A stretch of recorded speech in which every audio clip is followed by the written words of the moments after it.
안녕하세요. 저는 수도권에 살고 있는 40대 초반 여자랍니다. 사람들이 보는 제 첫인상은 주로 날카롭다거나 찔러도 피 한 방울 안 나올 것처럼 독하다는 느낌이래요. 제 직업이 내과 전문이라서 더 그런 걸 수도 있고요. 근데 물론 일할 때는 좀 정확하고 예민한 건 맞지만 평소에 저는 정도 많고 눈물도 많고 싫은 소리도 잘 못하는 성격이랍니다. 혼자 집에서 운동할 때 이곳의 사연을 들으며 러닝머신을 달리면 시간이 참 잘 가는 것 같아요. 너무 재밌고 공감 가는 사연도 많아서 귀가 즐거워요. 저도 망한 결혼을 걷어차고 화려한 돌싱으로 살게 된 지가 얼마 되지 않았거든요. 공부하고 일만 하느라 심심하기만 했던 저의 인생에 아주 파란만장한 일이 있었더랬죠. 저의 화려한 사연 한번 들어보시겠어요? 저는 요즘 시대에 참 흔치 않게 살짝 개천에서 용난 케이스랍니다. 어릴 때부터 수제 소리 들으며 공부를 잘했고 부모님은 항상 의사 되라고 거의 세뇌시키셨어요. 부모님도 의사가 되려면 돈이 얼마나 많이 드는지 모르고 그냥 좋다고 하니까 대책 없이 그러셨던 거죠. 전 부모님 소원대로 의대에 가게 되었고요. 고등학교 때까진 그냥저냥 부침 없이 평범하게 살았던 부모님과 저는 등록금 마련하느라 진짜 엄청 힘들게 살았어요. 아버지도 퇴근하시고 대리기사 하시고 전업주부였던 엄마도 알바를 2개나 하셨고요. 저도 공부하느라 너무 힘들었지만 일주일에 과외를 3개나 하면서 진짜 힘들게 공부했네요. 그래서 다행히 의대를 졸업하고 전문의 과정도 무사히 끝낼 수 있었죠. 사람 마음이 참 간사한 게 한 고비 끝나면 또 다른 고비가 오고 또 다른 생각이 들잖아요. 제가 수도권의 나름 큰 병원의 내과 의사로 일하게 되면서 그 근방으로 아파트도 자가로 마련하고 부모님 집도 근처로 마련해드렸어요. 그러다 보니 30 후반이 되었더라고요. 이제 여유가 생기니 부모님이 결혼을 말씀하시기 시작했죠. 저도 지금까지 일만 하느라 대학 시절 잠깐 해본 풋사랑이 전부였거든요. 그래서 여자로서의 제 인생이 좀 불쌍하긴 하더라고요. 부모님이 소개해주는 사람 몇 번 만나면서 소개팅도 좀 해보기 시작했어요. 근데 다 저와는 맞지 않는 사람들이었고 저라는 사람 자체보다는 제 직업에 관심을 두는 게 너무 보여서 실망을 많이 했네요. 다음 주 주말에 시간 좀 내봐라. 너보다 2살 어린데 아주 괜찮은 총각이란다. 나 그냥 결혼 안 하고 이렇게 살래요. 요즘은 결혼 안 하고 사는 사람도 많아요. 괜히 이상한 사람 만나는 것보단 일하면서 아빠 엄마 모시고 살게요. 예, 쓸데없는 소리 하지 마라. 너 돈 잘 버는 게 우리한테 효도하는 것 같아? 좋은 남자 만나서 손주 안겨주고 행복하게 사는 모습 보여주는 게 우리한테는 더 효도하는 거야. 아니, 그럼 의사 되라고 닥달하지 말고 시집이나 일찍 보내지 그랬어요. 지금 나이가 40이 다 돼가는데 괜찮은 남자가 있냐고요. 그러게 의대 다닐 때 동기 하나 좀 물어서 결혼하라니까. 그거 하나 못해서는. 다른 의사들은 다 결혼해서 잘 살던데 너만 바쁘니? 잔소리 말고 주말에 나가봐. 알았어? 어릴 때부터 저에게 좀 강요하는 부모님이 너무 답답하고 싫었던 적도 많았어요. 이 나이에도 부모님이 결정하는 대로 살아야 되나 싶어 반항하고 싶은 마음이 들었죠. 일단 그렇게 주말에 기대 없이 나가봤는데요. 지금껏 만난 남자들보단 키도 크고 늘씬한 게 훈남이더라고요. 배불뚝이나 대머리 아니면 키가 저보다 작은 남자들만 보다가 호감형인 남자를 보니 처음부터 제가 좀 마음이 열렸었나 봐요. 제약회사 영업직 대리답게 서글서글하게 말도 참 잘하고 데이트도 부드럽게 리드를 잘해주더라고요. 나보다 누난데 왜 이렇게 귀엽지? 그냥 내가 확 데리고 살까? 진짜 여자 많이 만나봤죠? 어쩜 그런 말을 그렇게 능글맞게 잘도 해요? 제가 뾰족하게 굴어도 진짜 제가 마냥 귀엽다는 듯이 대하는 모습에 어느새 저도 푹 빠져버렸답니다. 3번 정도 만나고 본격적으로 사귀는 사이가 되었어요. 1년 좀 안 되는 기간을 연애에 푹 빠졌더랬죠. 부끄럽지만 제가 제대로 해본 처음 연애였거든요. 남친 덕분에 너무 행복하고 하루가 즐거워서 이래서 다들 연애를 하나 보다 싶었죠.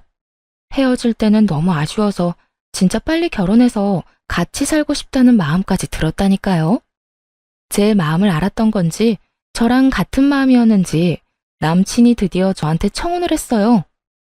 자기가 나보다 너무 능력 있고 예쁘고 잘나서 내가 진짜 혼자 고민을 많이 했어. 자긴 벌써 자기 명의로 된 아파트도 있고 연봉도 나보다 훨씬 많은데 나 같은 사람이 눈에 차겠어? 그게 무슨 말이야. 난 요즘 자기 때문에 울고 웃는데. 난 내가 의사라서 내가 더 잘났다는 그런 생각 안 해. 오히려 자기한테 내가 배우는 게 많은데? 자기가 그렇게 생각해준다면 정말 다행이다. 그리고 난 홀어머니랑 둘이 살잖아. 우리 집이 그렇게 넉넉하지도 않아서 자기 부모님이 날 잘 봐주실지도 너무 걱정이야. 그럼에도 불구하고 난 자기랑 평생 행복하게 잘 살고 싶어. 나랑 결혼해 줄래? 특별할 것 없는 프로포즈였지만 난생 처음 받아보는 남친의 진실한 청혼에 저는 바로 승낙했죠. 이때까지만 해도 진짜 핑크 구름 속에서 둥둥 떠다니는 것 같았고 평생 이렇게 행복하게 살 줄만 알았네요. 이게 지옥문을 열고 들어가기 직전이라는 것도 모르고 말이죠. 상견례 전에 시모를 처음 만나게 되었는데요. 긴장한 것과 다르게 만나자마자 제 손을 꼭 잡아주시면서 정말 다정하게 대해주셨어요. 우리 아들 인물이 그래도 빠지진 않은데 노총각이 다 되도록 왜 결혼을 안 하나 했더니 우리 새아가처럼 잘나고 참한 여자를 만나려고 지금까지 기다렸는가 싶다. 그럼요. 내가 우리 어머니처럼 멋진 여자 찾다가 드디어 우리 아영이를 만났죠. 날씨가 쌀쌀하니까 얼른 밥 먹으러 들어가요. 자자, 갑시다, 우리 여왕님들. 같이 초밥을 먹으러 갔는데 저한테 해주는 것처럼 시모한테도 다정히 챙겨주고 농담하면서 분위기를 푸는 모습을 보니 더욱 남친에 대한 확신이 생겼던 것 같아요. 식당에서 오래 일하다가 이제 쉬고 있다는 시모는 말도 조곤조곤하게 하고 얌전하신 분인 것 같다는 느낌이었죠. 네가 의사라는 건 들었다. 우리가 그렇게 좋은 형편이 아닌데 의사 며느리 대접을 잘해줘야 되는데 걱정이구나. 우리 한가족 되면 내가 며느리 배려하면서 대접 톡톡 해주면서 살게. 걱정하지 마렴. 엄마는 이렇게 예쁜 며느리 시집살이 시킬 데가 어디 있다고 그런 말을 해요. 엄마 혹시라도 나 몰래 이 사람 구박하면 나 진짜 들고 일어납니다. 내가 우리 두 여왕님 잘 떠받들면서 살 테니까 우리 평화롭게 잘 살자고요. 넉살 좋게 시모한테 경고 아닌 경고를 하는 남편이 은근히 듬직해 보였어요. 저와는 진짜 반대인 성격이라 어디에서도 환영받는 남편 성격이 참 좋아 보이더라고요. 그런 남편을 좋게 본 건 친정 부모님도 마찬가지였어요. 처음 우리 집으로 가서 얼마나 넉살 좋게 행동을 하던지 나중엔 부모님이 정서방하면서 더 살갑게 대해주시더라고요. 우리 장모님께서 요리를 너무 잘하셔서 제가 운동을 더 많이 해야겠어요. 이렇게 맛있는 거 계속 먹다간 살찌겠어요. 그래도 많이 해주실 거죠? 아유, 그럼 먹고 싶은 거 말만 하게. 어째 우리 딸이 남자 같고 자네가 더 곰살 맞은 딸 같은 생각이 들어. 이렇게 둘이 보니 참 잘 만났다 싶어. 제가 우리 아영 씨보다 많이 부족한데도 예쁘게 봐주셔서 감사합니다. 아버님, 어머님 잘 모시고 앞으로 잘 살겠습니다. 저를 이렇게 받아주셔서 감사합니다. 어쩜 말도 저렇게 예쁘게 하는지 몰라. 얼굴도 훤칠해서 아니 무슨 요즘 유행하는 젊은 트로트 가수 보는 것 같아. 내가 아주 우리 사위 팬 되겠어. 그렇게 양가의 축복을 받으면서 꽤 성대하게 결혼식도 올렸어요. 신혼집은 제가 살던 아파트에서 그냥 시작하기로 했고 남편이 텔레비전을 큰 사이즈로 바꿔온 것 빼고는 있는 그대로 살았네요. 지금 일하는 병원 근처라 제가 출퇴근하기에 좋고 시모가 혼자 사는 아파트하고도 그렇게 멀진 않아서 시모도 뭐라고 불만을 말하진 않았네요. 그러다 시모가 제가 일하는 병원에 찾아오기 시작하면서 점점 짜증나는 일이 생기기 시작했어요. 처음에 진료실로 들어오는 시모를 보고 제가 얼마나 놀랐는지 몰라요. 어머, 여긴 어쩐 일이세요? 무슨 일이긴. 속이 더부룩하고 영 안 좋아서 진료받으려고 우리 며느리한테 왔지. 여기까지 오시려면 30분은 차 타고 오셔야 될 텐데 그냥 동네 병원으로 가시지 그랬어요. 우리 며느리가 의사인데 그럴 수 있니? 더 멀더라도 우리 새아가 얼굴 한번 보러 오는 게 좋지. 그리고 공짜잖아. 이 병원에 오면 진료비를 안 내도 된다고 생각을 하고 있는 것 같더라고요. 실제로도 종종 병원에 오면 직원들을 붙잡고 뭔 말을 해대고 못 살게 구는 것 같길래 수납 직원한테는 그냥 말하지 말고 보내라고 그랬어요. 그리고 제가 대신 결제했죠 뭐.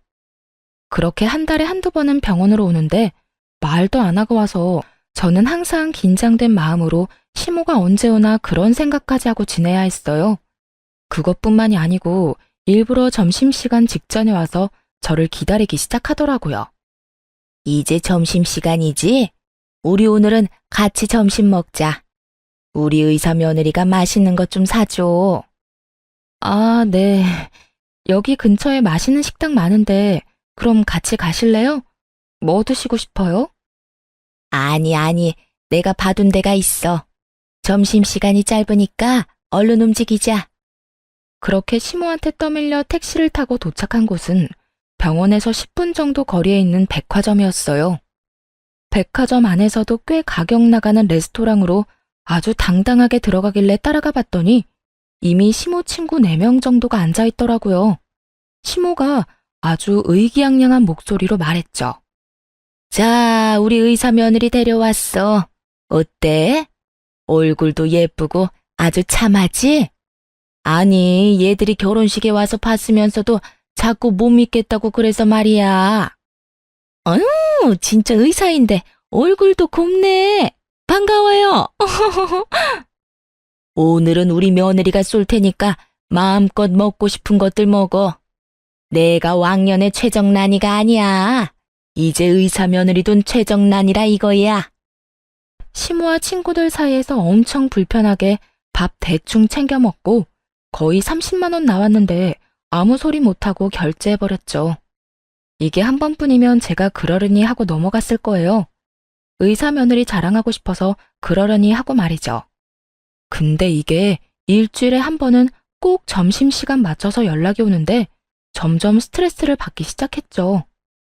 이제 점심시간이지? 나 여기 병원 앞 사거리에 소갈비집에 와 있거든. 그리로 점심 먹으러 오너라. 저 오늘은 점심 약속이 있어서 못 갈 것 같아요. 맛있게 드시고 가세요. 뭐? 못 오면 어떡하니? 내 친구들이랑 지금 같이 있단 말이야.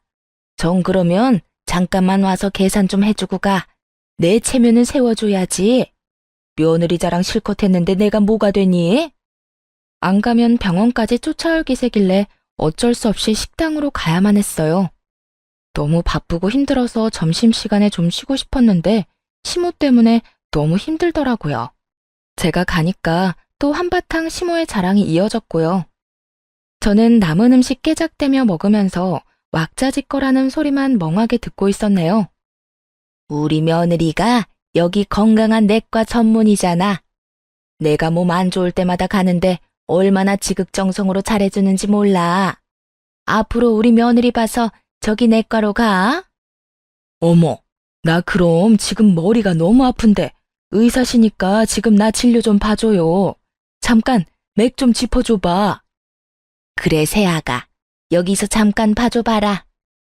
제가 한의사도 아니고 무슨 맥을 짚어요. 진료 원하시면 병원에 직접 오셔서 받으셔야 되고요. 이런 데서 진료하는 건 불법이에요. 저 이제 진료 시간 다 돼서 이만 가볼게요. 갑자기 짜증이 몰려와서 더 있다가는 진짜 소리라도 지를 것 같더라고요.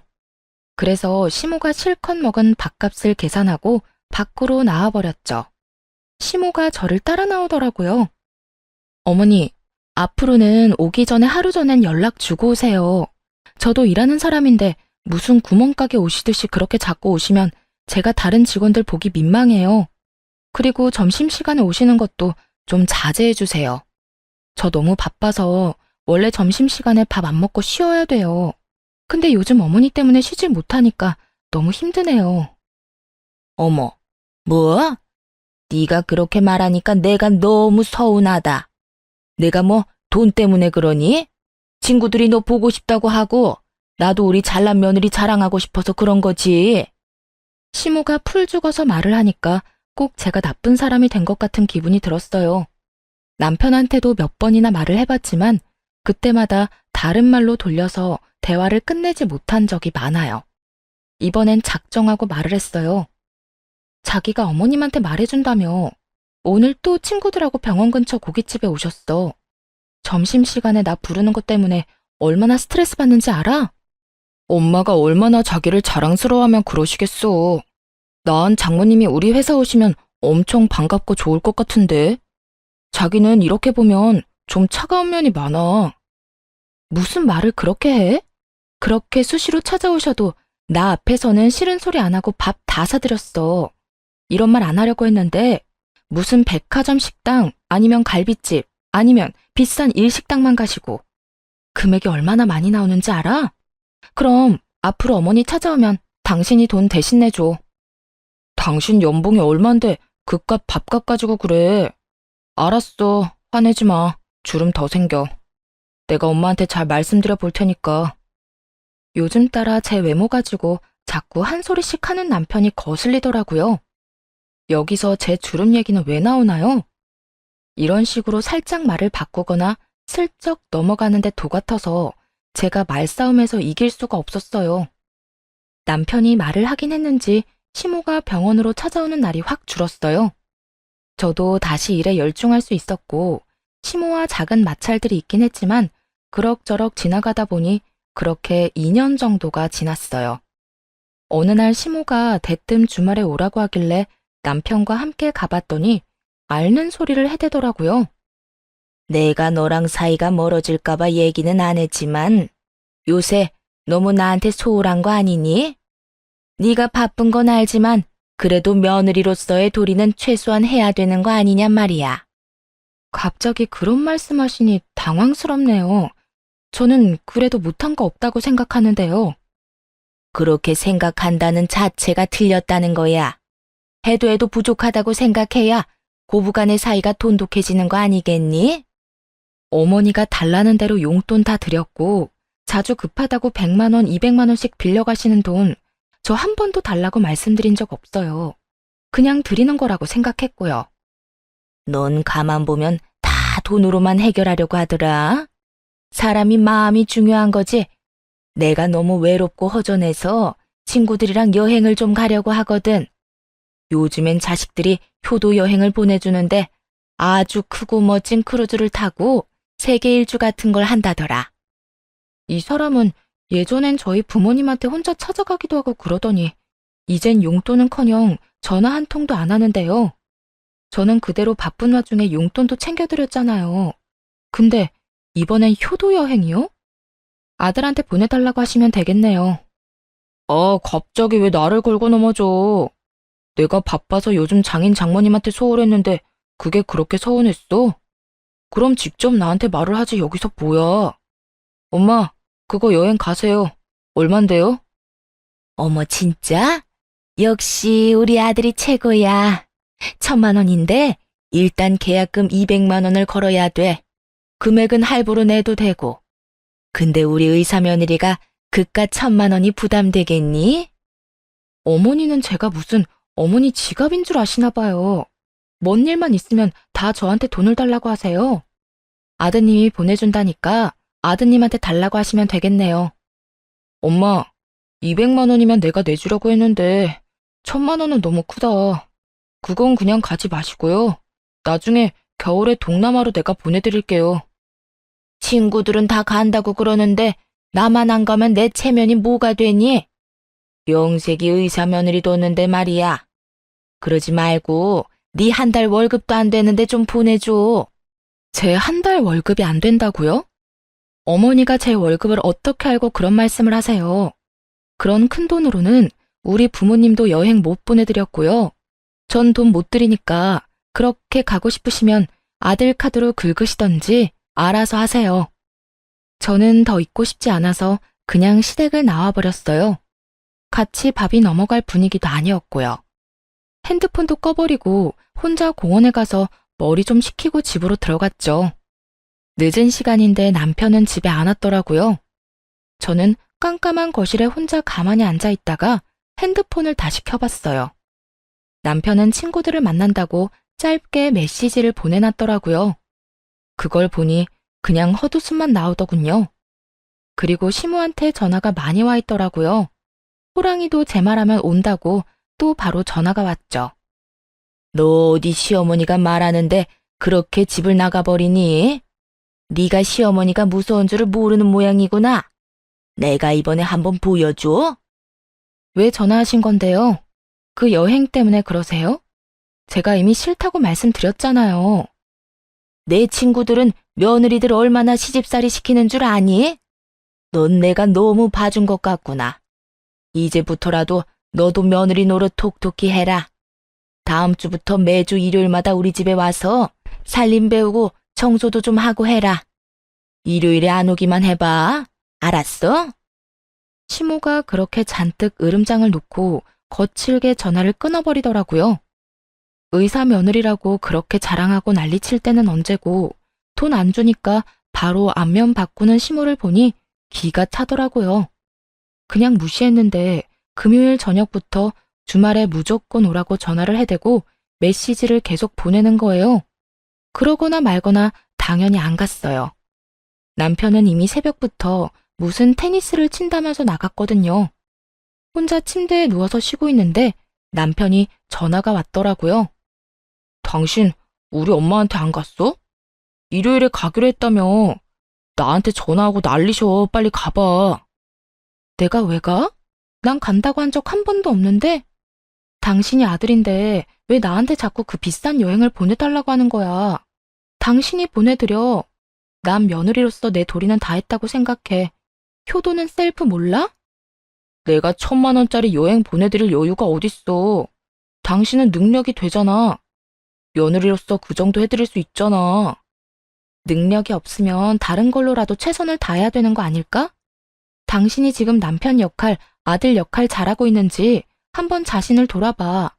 난 2번 말하기 싫으니까 당신이 어머님한테 말씀드려. 저의 차가운 태도를 보고 남편이 금세 입을 다물더군요.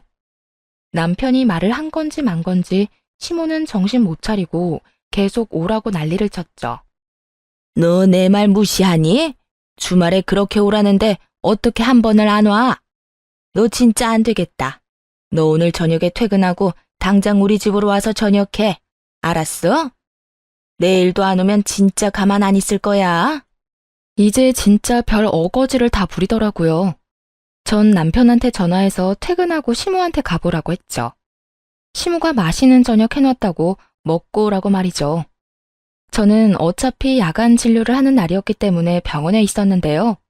저녁 8시쯤 되자 시모한테 또 연달아 전화가 왔어요.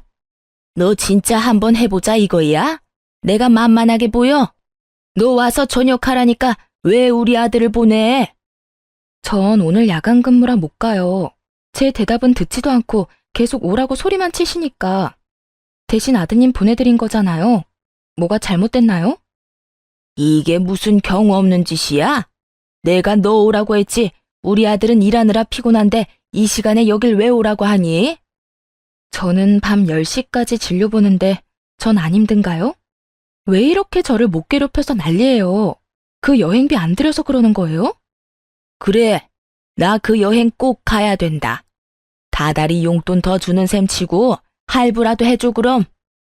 너무 지긋한 굴레에서 벗어나고 싶은 마음에 그깟 200만 원 바로 보내버리고 말자 싶었죠. 알았어요. 돈 드릴 테니까 저 그만 괴롭혀요. 일단 계약금 200만 원만 드릴게요. 진짜니? 역시 우리 며느리답다. 의사답게 화끈하고 통도 크구나. 고맙다. 아들은 내가 밥 먹여서 보낼 테니까 끝나고 집 가서 푹 쉬어라. 곧바로 시모의 계좌로 200만 원을 보내주니 바로 조용해지더라고요. 그래서 한 달 정도는 조용하게 지낼 수 있었죠. 슬슬 또 시모가 연락을 자주 하면서 집으로 오라고 하더군요. 그래서 평일 저녁에 남편 없이 저 혼자 갔는데 글쎄 시모가 가자마자 과일이며 빵이며 이것저것 먹으라며 챙겨주는 척을 하더니 본론을 꺼내더군요. 근데 벌써 한 달이 지났는데 왜 여행 갈 돈을 안 주니? 800만 원 다 못 주면 200이라도 줘라. 내가 여행사에는 다달이 준다고 말해놨다. 800만 원 한꺼번에 주면 더 좋고. 200만 원 계약금 드렸잖아요. 나머지도 다 아들한테 달라고 하세요. 갑자기 이렇게 말을 바꾸면 어떡해? 친구들은 예약 다 하고 벌써 1,000만 원 일시불로 낸 애들도 있다. 내가 의사 며느리 둔 사람인데 1,000만 원 일시불로 내야 체면이 서지 않겠어? 나 애 좀 그만 태우고 효도 여행 보내준다고 생각하고 통 크게 한번 내줘. 효도 여행이요? 제가 친자식도 아니고 이제 이혼할 마당에 전 시모 효도 여행 시켜준 사람도 있어요. 저는 시모 앞에 준비해간 사진들을 쫙 뿌려버렸어요. 인상을 찡그리며 사진을 확인하더니 금세 얼굴이 새하얗게 질리더군요. 아니, 이게 도대체 뭐야? 이게 지금 우리 준석이란 말이니? 내가 돈까지 써서 얼마나 선명하게 찍은 사진인데 아들 얼굴도 구별 못해요? 그쪽 아들하고 다른 여자하고 잘 놀고 있는 거 보이죠?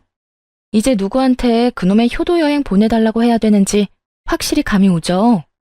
남편 놈의 숨겨진 추악한 행태를 알게 된 건 1년 전이었어요.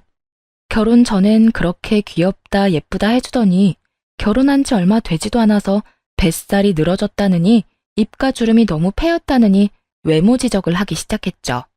거기다 한 달에 한 번씩은 출장을 가야 된다고 하더니 제가 별말을 안 하니까 점점 빈도가 잦아지더라고요.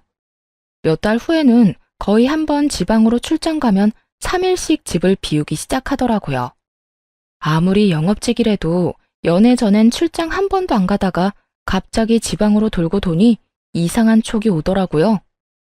전 잠잘 시간도 없지만 돈은 남아도는 사람이라 바로 흥신소의 남편 뒤 좀 캐달라고 했어요. 역시 뭐든지 전문가한테 맡겨야 된다고 일주일 만에 어마어마한 증거들을 가져왔더라고요. 저한테 출장 간다고 하고는 지방의 비싼 풀빌라에서 2박 3일씩 어린 상간녀랑 아주 해피한 시간을 보내고 왔던 거였죠. 흥신소 직원이랑 통화했는데 들을수록 가관이었네요. 같은 팀에 입사한 신입사원인데 나이 차가 좀 나네요. 신상 조회해드릴까요? 네, 소송 걸어야 되니까 싹 해주시고요. 뭐 다른 증거 제가 찾아야 될 건 없어요? 블랙박스는 가능하시면 한번 확인해 보세요. 미행하면서 보니까 잭컴폰이 있는 것 같더라고요. 아마 차에 놓고 다닐 것 같으니까 그거 찾으면 증거는 충분하실 것 같네요. 남편은 전혀 눈치를 못 챘으니 밤에 들어와서 아주 세상 모르고 잠을 잘 자더라고요. 그래서 남편 차에 가서 블랙박스 다 찾아보고 잭컴폰도 쉽게 찾을 수 있었죠. 제가 절대 모를 거라고 생각했는지 비밀번호도 안 걸어놓고 아주 당당하더라고요.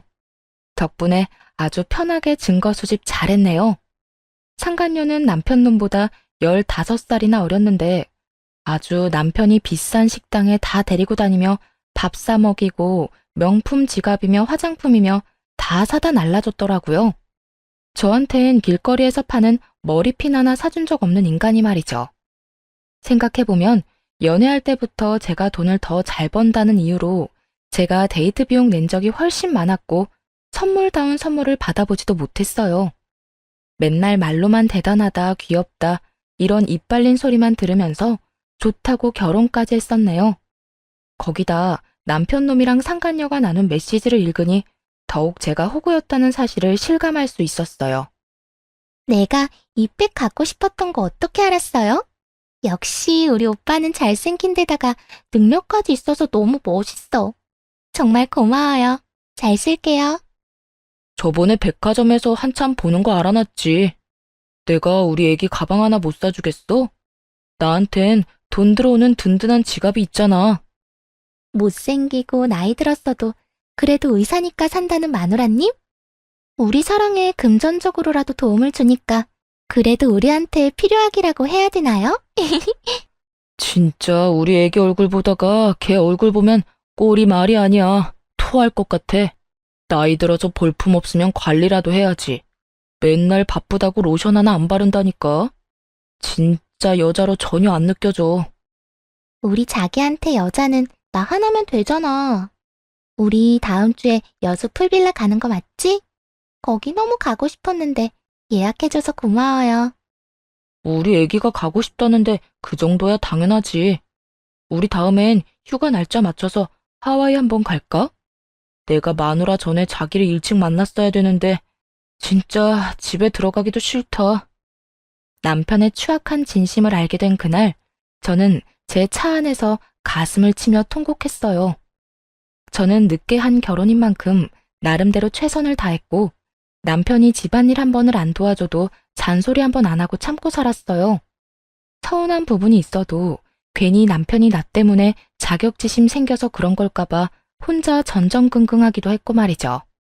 근데 상간녀한테 말하는 저에 대한 본심을 확인하니 저 혼자 노력했던 결혼 생활이 다시 머릿속에서 지나가며 마치 퍼즐이 맞춰지듯이 저 혼자 남편을 사랑했었다는 것을, 남편은 저를 그냥 인생의 보험으로 봤을 뿐이라는 것을 알게 됐어요.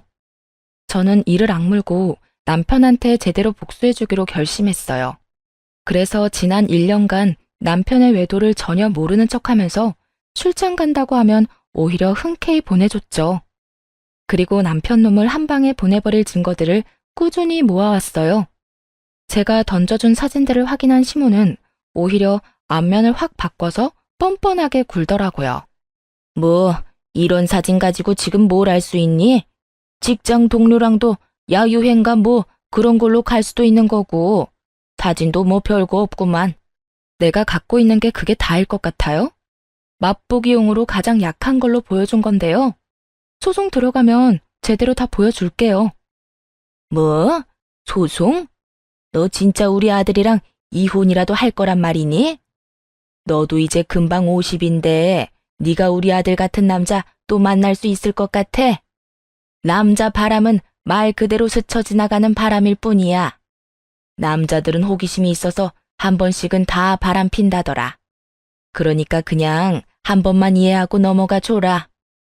남편이라고 아무 도움도 안 되는 인간, 내가 뭐하러 데리고 살아요. 도움 안 될 거면 차라리 나도 더 어리고 잘생긴 남자 데려다가 즐기고 사는 게 낫겠네요. 당신 아들이 뭐 잘난 게 있어요? 그 나이에 그 쥐꼬리 같은 월급 받는 주제에 어린 여자랑 바람을 피는데 말이죠. 그 못난 인간이 바람 필 때도 지 마누라가 의사란 걸로 여자를 꼬시더라 이 말이에요.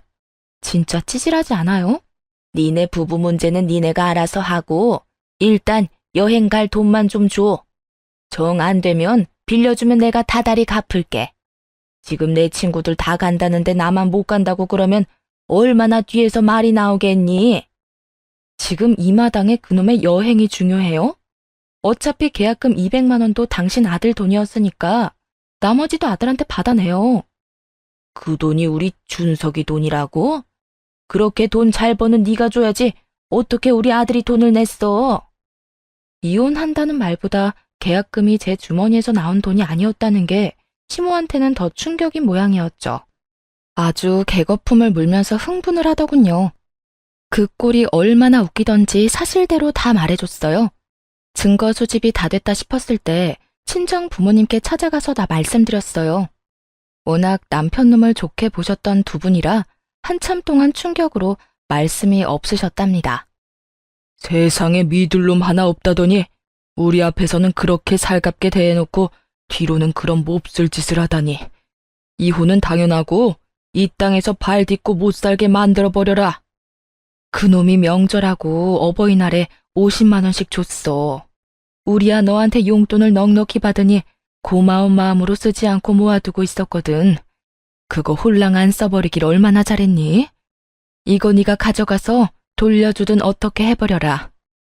어머니가 돈이 든 봉투를 저한테 건네주시더라고요. 그 돈이 바로 시모한테 줬던 계약금 200만 원이었거든요. 며느리 돈을 더 쓰지 못한 게 억울했는지 시모가 얼굴을 일그러뜨리면서 울기 시작했어요. 아이고, 며느리라는 게 시애미를 감쪽같이 속이고 우리 아들 돈으로 계약금을 내? 어쩜 이렇게 못됐을까? 며느리 하나 잘못 들여서 집안 꼴 잘 돌아간다. 네가 이따위로 구니까 우리 아들이 너한테 질려서 더 어린애한테 마음이 간 거 아니냐? 엄마가 생각하는 게 이따위니까 아들도 그따위로 사는 거 아니에요?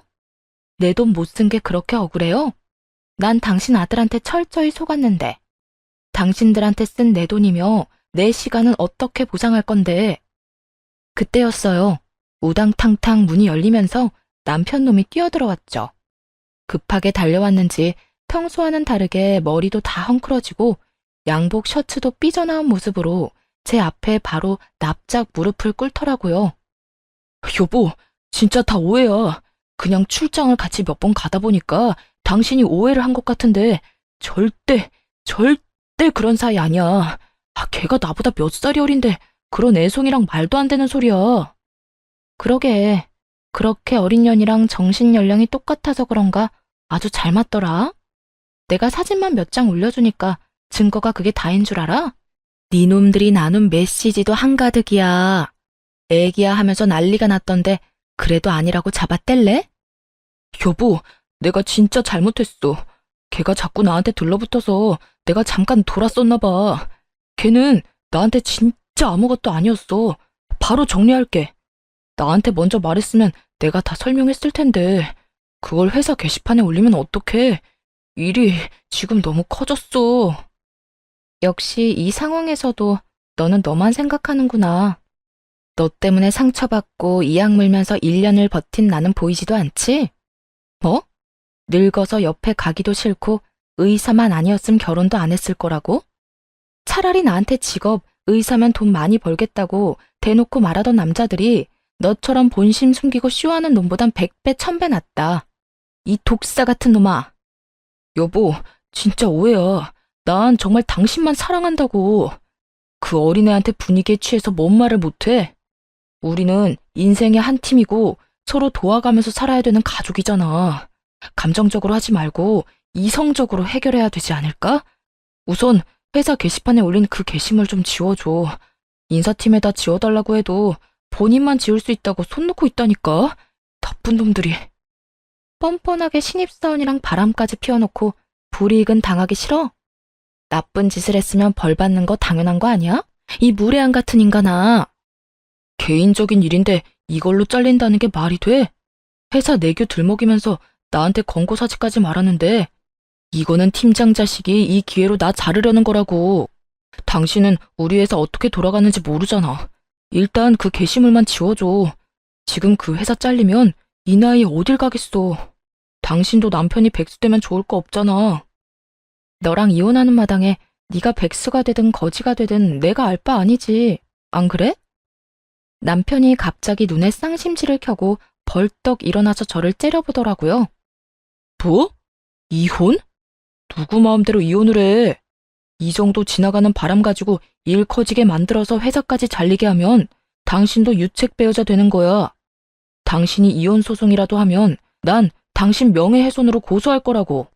어쩌면 저한테 진심으로 미안한 구석 없이 오로지 자기 앞날만 생각하니까 저딴 말을 할 수 있는 거겠죠.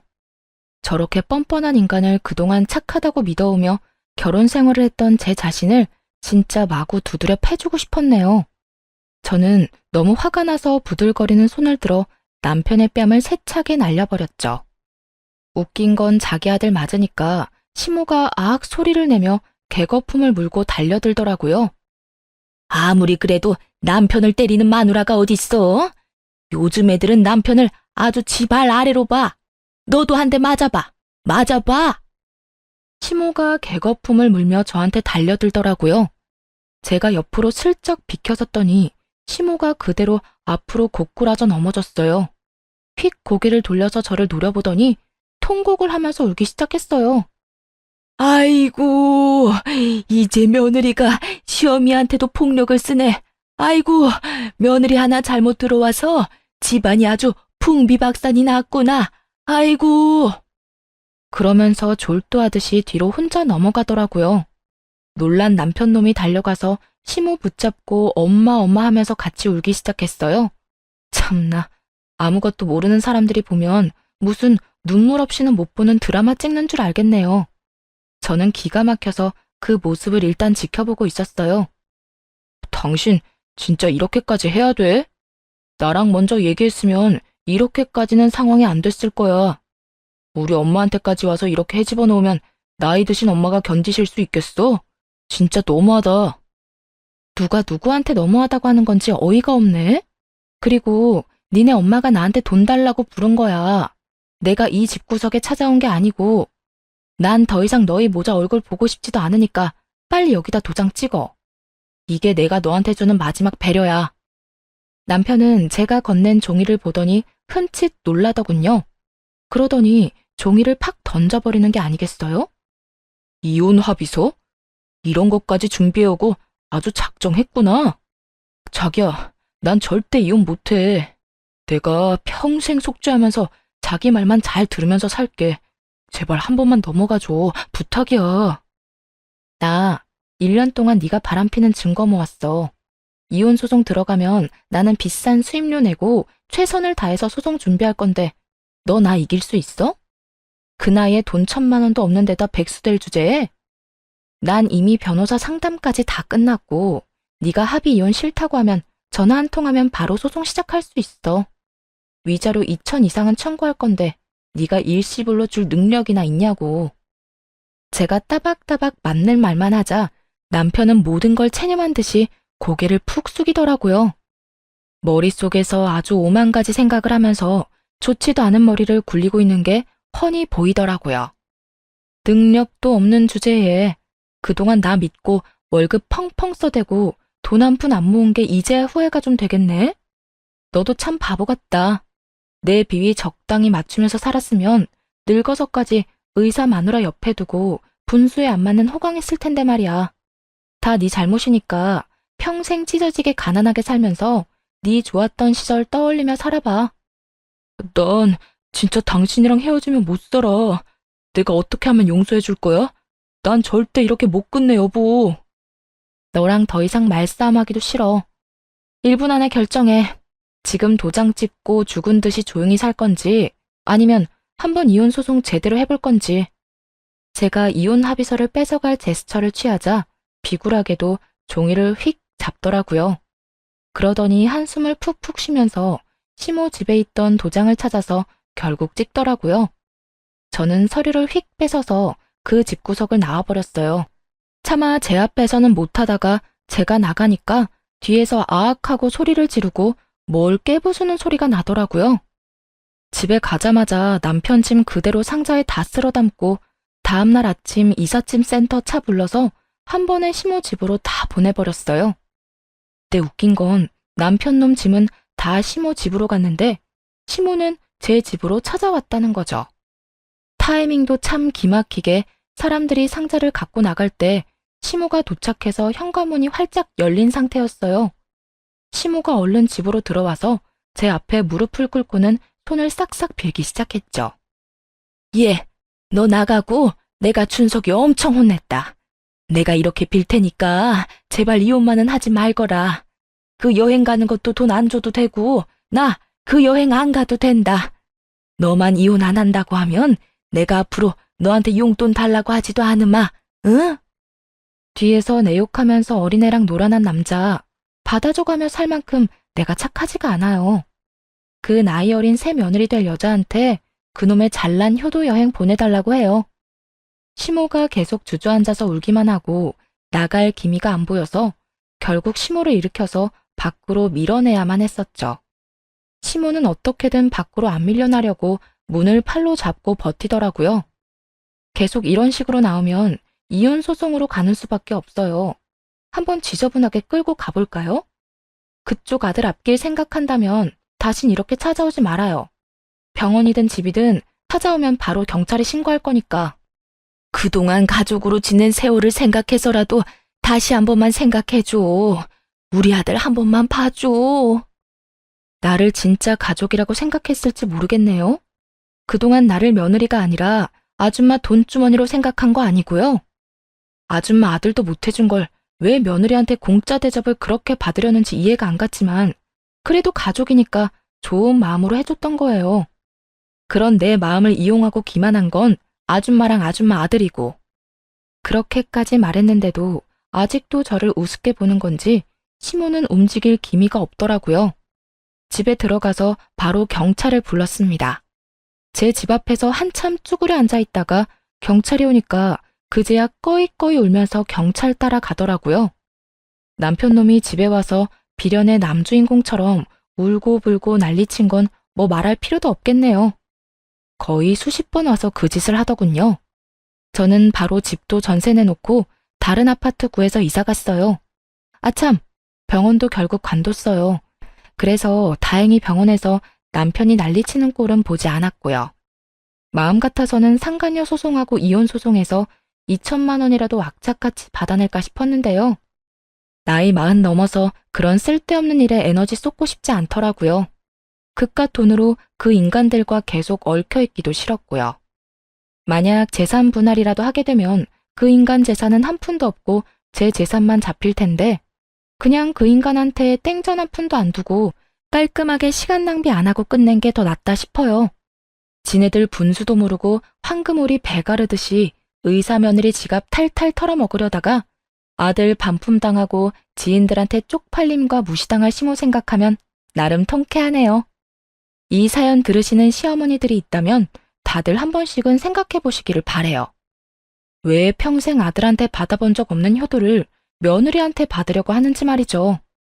자기 아들이 귀하면 며느리는 자기 집에서 더 귀한 딸이라는 생각을 한 번이라도 더 해줬으면 좋겠네요. 저는 신도시에 제 개인 병원을 시작하려고 요즘 직원들도 뽑고 병원 자리도 알아보고 다녀서 너무 바쁜 나날을 보내고 있답니다. 몸이 10개라도 모자라서 당연히 전 남편 놈은 생각도 안 나고요. 이대로 열심히 일하면서 남의 부모한테 대리효도 따위는 그만두고 친정 부모님 모시고 잘 살아보려고 해요. 지금까지 제 이야기를 들어주신 모든 분 감사드리고 건강하셨으면 좋겠습니다.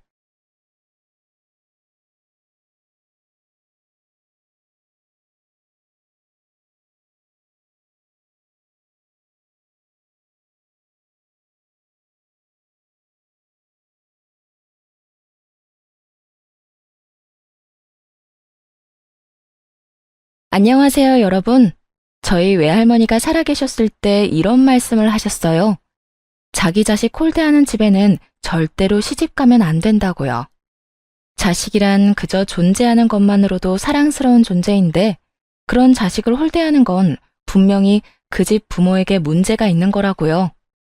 그런 곳에 시집가서 시집살이 힘들게 할까봐 무척 걱정을 많이 하셨어요. 저는 어릴 때 외할머니 밑에서 자라서 영향을 많이 받았거든요.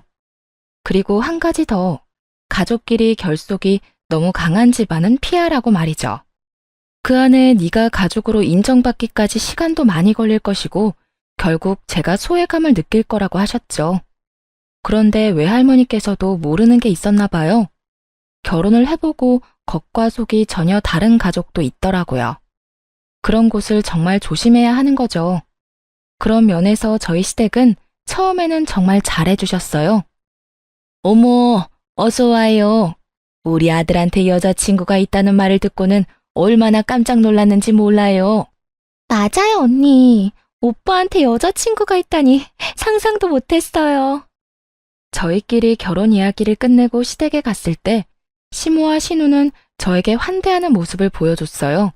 남편 나이가 당시에 38이었고 저도 동갑이었으니 저희 집에서는 빨리 시집가라는 느낌이었고 남편 집안도 그럴 거라고 생각하고 있었죠. 그렇게 설렘과 긴장을 안고 들어간 시댁에서 저는 의외의 상황과 맞닥뜨렸어요. 근데 얼마나 사귀었어요? 오래 사귀었어요? 저희 1년 좀 안 되는 기간 동안 사귀었어요. 아무래도 나이가 있다 보니 자연스레 결혼 이야기 나왔고요. 어머, 1년도 안 됐는데 결혼 이야기 하는 거야?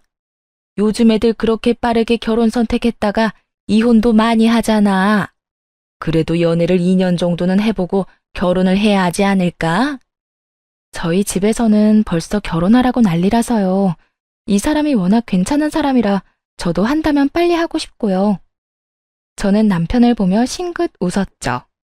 남편은 순박하고 착한 사람으로 저와 잘 맞았어요. 우리 아들이 괜찮기는 한데 이렇게 쉽게 결정해도 되나 모르겠네. 상견례도 솔직히 나는 좀 이르다는 생각이고, 좀 더 사귀어보고 결정하는 게 낫지 않을까? 이상한 기분이었어요. 분명 반기는 표정이었는데 입으로 나오는 말은 그와 정반대였거든요. 계속 상견례를 미루면서 결혼을 더 신중하게 생각하라는 그런 이상한 말만 하더라고요. 보통은 나이 40이 다 되어가는 노충과 가들은 빨리 결혼시키라고 하지 않나요? 그런데 오히려 더 늦추고 있더군요. 저는 그런 그들의 행동에 지지 않고 말했어요. 더 사귀어봐도 똑같은 거면 그냥 같이 사는 게 맞죠. 혹시 집안에 어떤 사정이라도 있나요? 조심스럽게 물어봤어요. 그런데 그 이야기를 하고 나니 표정이 싹 변하더군요. 그것도 남편이 보지 않는 곳에서만요. 그날은 밥이 입으로 들어가는지 코로 들어가는지 모른 채 그렇게 나와야 했어요. 그리고 그 뒤부터 저를 향한 무척 교묘하고 은근한 괴롭힘이 시작됐어요. 저를 싫어하는 건가 생각했는데 저를 초대해 식사를 하자고 하더군요. 그러면서 이렇게 말하더라고요. 어서 와요. 차린 건 많이 없으니까 많이 먹어요. 정말 복스럽게 잘 먹어서 보기 좋아. 아, 근데 우리 예비 며느리는 좀 덜 먹어도 되지 않을까? 아무래도 좀 그렇잖아. 제 통통한 몸을 아래 위로 쳐다보며 은근히 제 외모를 깎아내리더군요. 안 그래도 제가 살집이 좀 있는 편인데 그런 소리를 들으니 순간 속이 확 뒤집히더군요. 뚱뚱한 사람에게 진짜로 뚱뚱하다는 말을 하면 화가 날 수밖에 없잖아요. 그래도 참았어요. 설마 날 비꼬는 건 아닐 거라 생각했죠. 절 비꼬아봤자 뭐 하겠어요? 그리고 드레스 입어야 하는 것 때문에 그런 말 했을 수도 있지. 정말 10번, 100번도 넘게 저를 합리화시켰죠. 그리고 남편도 저를 위로해줬어요. 그런 말을 시모에게 들을 때마다 남편은 저한테 그랬거든요. 괜찮아. 난 토실토실한 자기를 좋아하는데 그래서 결혼하자고 하는 거잖아. 그러니까 그런 걸로 우울해하지 마. 내 눈에만 예뻐 보이면 되니까. 정말 지금 생각해도 참 사랑꾼인 저희 남편이죠. 그런 남편 아니었으면 진짜 다 때려치우고 싶을 만큼 재수없는 게 시모였죠. 그리고 그런 재수없는 사람이 시모 하나만은 아니었어요. 하루는 제가 화장실에 갔는데 신우와 남편이 대화를 나누는 것 같더라고요. 집에 있는 화장실인데 방음이 잘 안 되는 건지 둘이 화장실과 가까운 곳에 있어서 그런 건지 소리가 들리더라고요. 그런데 신우가 어이없는 소리를 남편에게 하더라고요. 오빠는 저 사람 어디가 좋아서 만나? 예쁘지도 않고 그렇다고 직업이 좋은 것도 아니고. 그리고 우리 엄마한테도 가끔씩 정색하는 거 봤거든? 게다가 나까지 무시하는 시선 보낸다니까. 그것도 오빠 없을 때만. 화장실 안에서 그 이야기 듣는데 누구 이야기인가 싶었어요. 그런 적 없고 그런 짓만 당했는데 제가 대체 누구에게 그런 짓을 했다는 거죠? 어쨌든 나는 그 여자랑 오빠 결혼하는 거 싫어. 오빠가 결혼 다시 생각해보면 안 돼? 더 이상 듣고 있기 싫어서 일부러 화장실 문을 요란하게 열고 밖으로 나왔어요. 그랬더니 신우가 셀쭉한 얼굴로 저를 노려보더군요. 정말 갈수록 이해 불가였어요. 제가 대체 뭘 했길래 이 사람들한테 이런 취급을 받는지 도무지 짐작 가는 일이 아무것도 없었거든요. 그래도 다행인 것은 남편은 그런 방해에도 절대로 낚이지 않았다는 거죠. 결국 자기 마음대로 되지 않는 남편을 시모와 신우는 번갈아가며 괴롭혔어요. 은근한 전략이 안 먹히는 것 같으니 그 후에는 아주 직접적으로 남편에게 요구하더라고요. 나는 저 애를 며느리로 삼기 싫어. 덩치도 크고 얼마나 게을러 보이니? 그렇지 않아도 너희 아버지 암 때문에 병원에 계시고 할머니도 요양원에 계시는데 저런 애가 들어와서 도움이 될 리가 없잖아. 그래. 오빠는 사람 보는 눈이 너무 없어. 더 괜찮은 사람이 있을 건데 왜 저런 여자를 데려와? 나는 이 결혼 절대 반대야. 그리고 오빠도 알잖아. 부모가 반대하는 결혼했다가 어떻게 되는지. 우리랑 인연 끊고 싶으면 그 여자랑 결혼하던가. 정말 상상을 초월하는 말로 남편을 괴롭혔더군요. 저는 덩치가 있긴 하지만 그렇다고 게으른 성격은 아니었어요. 행동하는 것보다 많이 먹어서 그렇지 체력은 다른 사람들보다 훨씬 좋은 편이었고요. 그리고 저는 저를 사랑해주는 사람을 그대로 놓아버릴 정도로 포기가 빠른 편은 아니었어요. 오히려 물고 늘어지는 편이었죠. 그리고 다들 알다시피 자고로 연애라는 건 주변에서 말릴수록 더 불타오르는 거라고 하지 않던가요? 친구처럼 잔잔하고 평화롭던 저와 남편의 사랑은 방해꾼의 등장으로 뜨겁게 불타올랐거든요. 저는 어떤 방법을 써서라도 남편과 결혼을 하기로 결심했어요. 정당한 이유도 없이 까이는 건 제 성격에 맞지 않았거든요. 그리고 당한 대로 갚아주는 게 제 성격이라 저도 시모와 신우 몰래 준비를 좀 했어요. 남편이 결혼을 일찍 하려는 이유는 시부에게 결혼한 자신을 보여주려는 것도 있었거든요. 그렇지만 그 시부가 지병으로 병원에 입원해서 치료를 받는 중이라 밖으로 나오지 못했던 상황이었죠. 제가 남편에게 부탁했어요. 아버님 많이 안 좋으신 거야? 나와서 밥 한 끼 정도 못 하셔? 외출은 가능하셔. 다만 집에서 모시기 어려운 상태라 요양병원에 모시고 있는 거거든. 아예 밖으로 나오지 못할 정도는 아니라는 말에 저는 일이 쉽게 풀릴 거라 생각하고 웃어 보였어요. 그리고 주말 시부의 컨디션이 좋을 때 시간을 정해 시부의 외출을 감행했어요. 물론 시부에게는 당일 가서 말씀드렸어요. 미리 말하면 시모와 신우가 또 깽판 칠 것 같았거든요. 그리고 제가 입을 옷은 남편의 신발과 넥타이는 제가 준비했어요. 그렇게 저희 부모님과 시부를 대면시켰죠. 아유, 이렇게 귀한 딸을 시집 보내려면 마음이 아프시겠습니다. 아니요, 저희 애가 많이 모자랍니다. 일하느라 집안일도 잘 못 거들어서 처음에는 많이 부족할지 몰라요. 그래도 애정으로 봐주세요. 못하는 걸 못한 채로 두는 아이는 아닌지라 조금씩 잘해 나갈 거예요. 예, 제가 몸이 이 모양이라 아들놈 장가가는 게 소원이었는데 며느리가 그걸 이뤄주는 것 같아 고맙네요. 그리고 입원한 동안 아들 통해서 며느리가 이것저것 제 편의를 많이 봐줬다고 들었습니다. 이렇게 야무지니 우리 아들은 복 받은 거지요.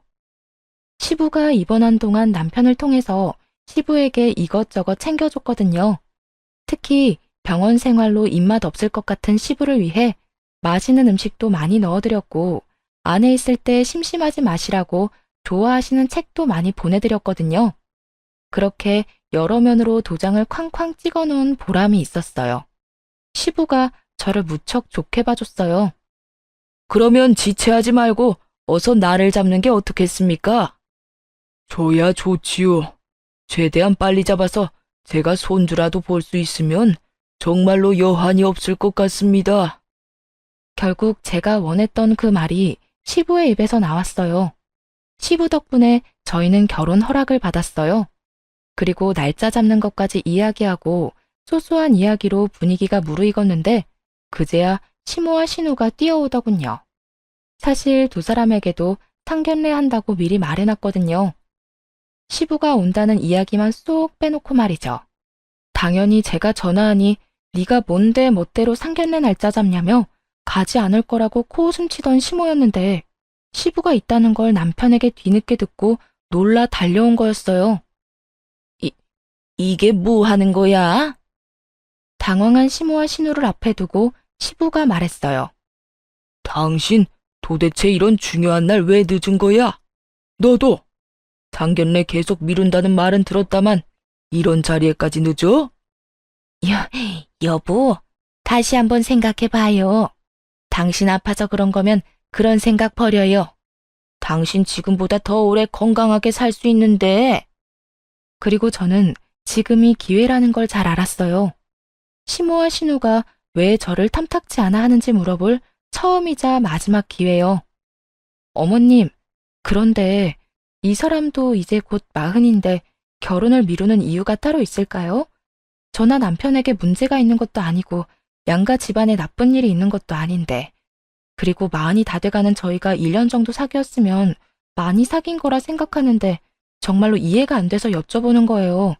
저희가 왜 이 결혼을 더 끌어야 하는지 저희한테 설명 좀 해주세요. 그래야 저희도 납득하고 그 말에 따르던 말던 하죠. 시모가 또박또박 할 말 하는 저를 살짝 째려보더군요. 저도 엄마 아빠 위세가 있으니 무섭지는 않더라고요. 그리고 무엇보다 시부가 있는 앞이었잖아요. 아들의 결혼을 그 무엇보다 축복하고 좋아해주는 시부가 있는데 제가 뭐가 겁나겠어요? 시부 위세를 등에 업고 물었죠. 그랬더니 시부도 말하더라고요. 그래, 내 며느라가한테 다 들었어. 대체 왜 그런 짓을 했어? 듣고 있으니 내가 기가 막히고 어이가 없어서 언제는 빨리 결혼시키고 싶다며. 나한테 한 말이랑 애들한테 하는 말이 왜 달라? 그러자 시모가 입을 꾹 닫더군요. 뭔가 있는 것 같았지만 말하지 않더라고요. 그게 무슨 이유인지는 모르겠지만 시부에게도 말하지 못할 만큼 비밀스럽고 문제가 되는 것임에는 틀림이 없어 보였죠. 그날을 기점으로 제 안에서 시모는 꿍꿍이가 있는 사람 1위에 올라섰어요. 그렇지만 시부를 끌어들인 보람이 있었는지 결혼은 빠르게 진행됐어요. 조금만 더 늦었으면 다음해 말까지 기다렸어야 할 뻔했거든요. 결혼 과정에서도 여러 가지로 성가시게 하던 시모는 시부의 전화 한 통이면 쪼그라들어서 결혼 준비는 문제없이 해나갔어요. 그렇게 저와 남편은 결혼을 했어요. 그리고 가장 먼저 한 건 남편의 통장 관리였죠. 남편은 매달 50만 원씩 시모에게 용돈을 주고 있었어요. 솔직히 너무 많다 싶었지만 그건 남편이 자기 부모에게 주는 거니 제가 손댈 부분이라고 생각지 않았어요. 게다가 시모도 조모와 시부를 돌보느라 많이 힘든 건 사실이었거든요. 남편에게 듣기로는 조모도 살아계시는데 1급 시력장애와 노환으로 요양원에 계신다고 했거든요. 그러니 시모는 본인의 남편 병간호도 해야 하고 시어머니의 병간호도 해야 하는 상황이었던 거죠. 직장을 다니지는 않지만 힘든 일을 하는 분이니 그 정도 용돈 드리는 건 아깝지 않다고 생각했어요. 그렇게 결혼하고 6년쯤 지났을 때는 서로가 서로에게 어느 정도 익숙해진 상황이었어요. 시모와 신우는 마주칠 때마다 저를 노려보긴 했지만 예전처럼 막무가내로 굴지는 않았어요. 이미 결혼을 했으니 더 이상은 무의미하다고 생각했을지도 모르죠. 그리고 그때쯤에는 남편과 제 사이에 아들이 태어났기 때문에 분위기가 누그러진 거라고 생각했어요. 시모와 신우가 아이에게 뭔가 사주거나 엄청 예뻐하는 건 본 적 없지만요. 제가 그 부분에 대해서 남편에게 엄청 화를 낸 적 있거든요. 그랬더니 남편이 약간 곤란한 표정을 지으며 저한테 그 이유를 명확하게 설명해 주더라고요. 어머니가 우리 아이 안아주지 않아도 너무 마음 쓰지 마. 사실은 어머니가 새어머니거든. 그래도 여태껏 나 키워주셨어. 그러니까 그 부분은 깊게 생각하지 마. 어머니도 핏줄에게 더 마음이 가는 거겠지. 나 키워준 것만으로도 고맙게 생각하고 있어. 그 이상 바라면 욕심이지.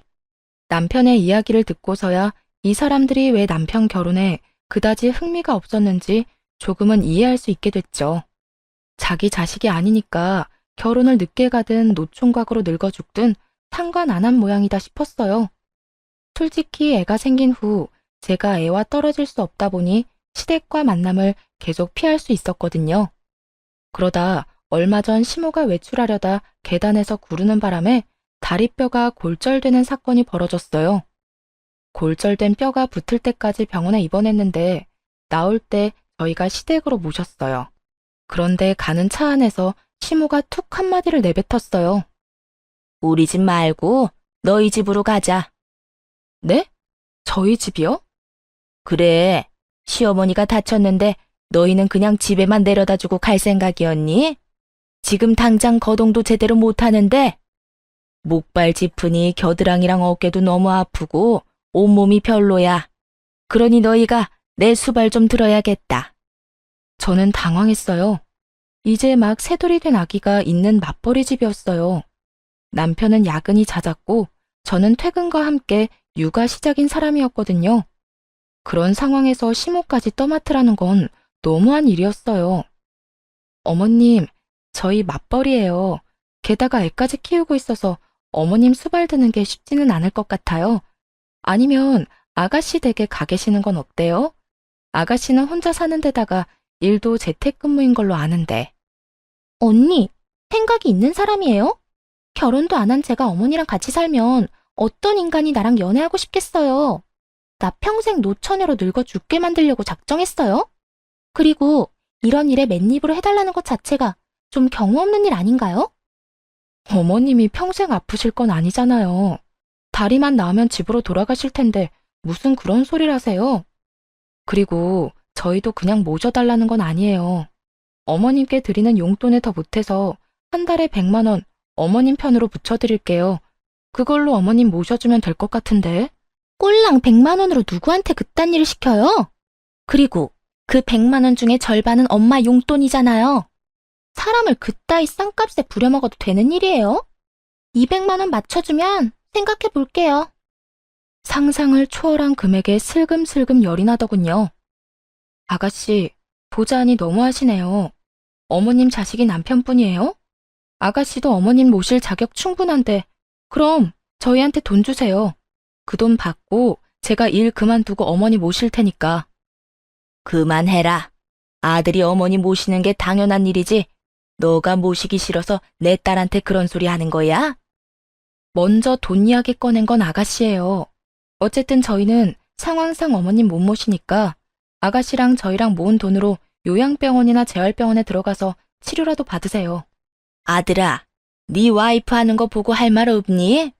내가 그래서 처음부터 마음에 안 든다고 누누이 말하지 않았어. 이거 봐라. 아픈 엄마 모시고 싶지도 않다며 네 누이 동생한테 미루는 것 좀 봐. 내가 이렇게 비참하게 살아야겠어?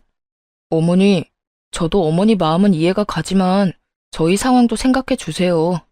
저도 야근 많고 이 사람도 집에 와서 독박 육아해서 정말로 어머니 모실 시간 여유가 전혀 없어요. 병원이라도 들어가 계시면 자주 찾아뵙고 원하는 거 넣어드릴게요. 그리고 괜찮아지면 집으로 오시면 되고요. 뭔가 남편이 한마디 해주길 바란 모양이더라고요. 그런데 남편이 그렇게 나오니 시모가 기가 찬 듯 남편을 쳐다봤어요. 너 결혼했다고 사람이 바뀌었네. 예전에는 내가 하란 대로 꼬박꼬박 해주더니 이제는 그런 거 해줄 필요 없니? 그것도 다 네 와이프가 뒤에서 시키는 거겠지? 와이프한테 제발 뭐라고 하지 마세요. 대체 왜 이러세요? 어쨌든 저희는 거절했으니까 동생이랑 상의해서 저한테 알려주세요. 그렇게 남편은 시모와 신우를 시댁에 내려주고 집으로 돌아왔어요. 그리고 그렇게 끝난 줄 알았는데 저희 마음속에서만 끝난 일이더군요. 예, 너 정말로 나 수발 안 들 거니? 이래서 키워준 은혜도 모른다는 말이 나오는 거야. 내가 너한테 얼마나 신경을 썼는데 지금 와서 나한테 이딴 취급을 받게 해? 오빠, 진짜 너무해. 어떻게 나한테 엄마를 맡으라고 할 수 있어? 오빠가 인간이야? 두 사람이 교대로 남편을 끊임없이 괴롭혔어요. 아주 거머리가 따로 없을 정도였죠. 시모는 전화통화로, 신우는 찾아와서 남편을 괴롭혀댔어요. 그렇잖아도 살이 안 찌는 사람이 피로로 늙어가기까지 하니 저도 이제는 못 참겠더군요. 시모와 신우에게 한마디씩 하려다가 남편 말이 생각나서 그것도 못할 짓이더라고요. 자기 키워준 어머니라며 이해해달라는 그날의 남편 목소리가 제 머릿속을 떠나지 않았거든요. 결국 저는 시모를 저희 집으로 데려오도록 했어요. 다만 딱 2달만 봐주기로 약속을 했고요. 신우에게 돈도 받아내고 싶었는데 신우가 제대로 된 일도 안 하고 다니니 어쩔 수 없이 아무것도 받지 않고 시모를 봐주기로 했어요. 그런데 온 첫날부터 저에게는 지옥과 다름없었어요. 아침에 출근할 때 점심 식사도 다 해놔야 되는 거 아니니? 반찬이 빈약해서 뼈가 낫겠어? 네 자식이 아팠어도 이리 성의 없이 했을까? 저녁밥이 느끼해서 그런지 상큼한 과일이 먹고 싶구나. 냉장고에 들어있던 건 신선하지 않으니까 나가서 좀 사와. 복숭아나 메론 같은 걸로. 시모는 정말 진상 중에서도 상진상이었어요. 집에 없는 와중에도 전화를 해서 저에게 끊임없이 무언가를 요구했고 집에 와서는 남편이 돌아올 때까지 애를 볼 시간도 없이 휘둘렸어요. 정말 온갖 트집을 다 잡더군요. 그렇게 2주의 시간이 흘렀어요. 그런데 그 2주 동안 시모는 한 번도 시부나 조모에 대한 이야기를 묻지 않더군요. 시모가 시부의 병간호를 책임지고 있었다는 건 알고 있었거든요. 그런데 시모도 시부도 서로에게 연락을 하지 않는 걸 보고 의아한 기분이 들더군요. 따로 남편에게 말해서 함께 시부의 병원으로 향하기로 했어요. 조모가 있는 요양원은 그리 멀지 않았기에 거기부터 들리기로 했어요. 저희는 한 달에 한 번씩 꼬박꼬박 조모 병원을 찾았거든요. 그런데 이번에는 시모 문제에 여러 가지 문제가 겹쳐서 지난달에는 방문을 못한 상태였어요. 그런데 간호사가 저희한테 이상한 말로 인사를 전하더군요. 어머, 얼굴 잊어버리겠어요. 사실은 어르신도 보호자분들 오시길 엄청 기다렸거든요. 그래요? 저희 주 보호자는 저희 어머니인데 언제 오고 안 오셨는지 알 수 있나요? 잠깐 차트 볼게요. 그러면서 컴퓨터를 훑는 간호사의 시간이 점점 길어졌어요. 드디어 찾았는지 밝은 얼굴로 제게 말해줬어요. 6개월 전에 한 번 오신 거로 되어 있네요. 어머님이 오셨다고 차트에 적혀 있어요. 저희도 한 달에 한 번씩은 오는데 시모가 6개월 동안 안 온 걸 보니 뭔가 이상하다 싶었어요. 그러고 보니 저희가 수발 들고 있는 와중에도 조모와 시부를 신경 쓰는 걸 한 번도 못 봤거든요. 이상한 일 투성이었지만 면회 중에 그 생각만 할 수도 없으니 얼른 시조모를 찾아뵙고 인사를 드렸어요. 할머니, 저희 왔어요. 아이고, 그래. 우리 새끼 왔니? 네, 지난달에는 죄송해요. 어머니도 다치시는 바람에 경황이 없었거든요. 밖에서 사온 음료를 옆 침대분들에게도 챙겨주고 조모를 휠체어에 태워 요양원 내에 조용한 곳으로 갔어요. 시모는 눈이 잘 보이지 않는 만큼 청력이 예민하셔서 갑자기 고함을 질러대는 치매 노인과 같이 있는 걸 싫어하셨거든요. 우리 손자, 손 좀 잡아보자. 눈이 잘 안 보이는 시조모께서 남편의 손과 팔, 얼굴을 더듬거렸어요. 너 혹시 살 빠졌니? 건강 챙겨야 한다. 너는 어릴 때부터 몸이 허약해서. 그러더니 손자 손을 꼭 잡고는 머뭇머뭇 한마디를 꺼내셨어요. 너 혹시 너희 엄마 때문에 힘든 건 아니지? 남편이 아무 대답하지 않자 조모가 남편 손을 더 꼭 잡았어요. 내가 더 건강하게 오래 살았어야 했어. 이런 곳에 들어오지 말고. 너 혹시 네 새엄마가 너 버리려고 한 건 기억하니?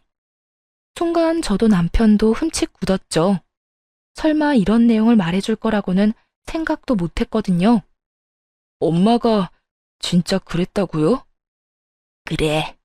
그 뒤로도 너 키우기 싫다고 나 찾아와서 하소연하는 거 내가 따끔하게 일러보냈다. 그런데 이상하지? 너 다 크고 나니까 그런 말이 없어. 너 성인 될 때까지 주구장창 와서 네 욕만 하던 년이.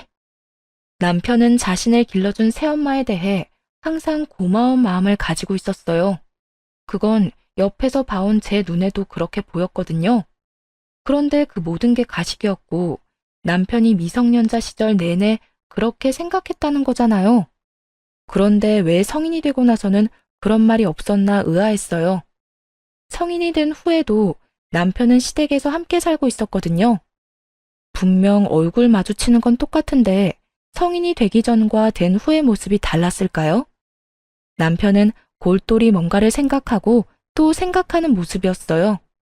저도 조모 말에 충격을 받기는 했지만 그래도 저까지 흔들려서는 안 된다고 생각했어요. 그리고 당사자가 아니었으니 남편보다는 충격을 덜 받을 수밖에 없잖아요. 그래서 곁에서 조용히 남편을 토닥여줬어요.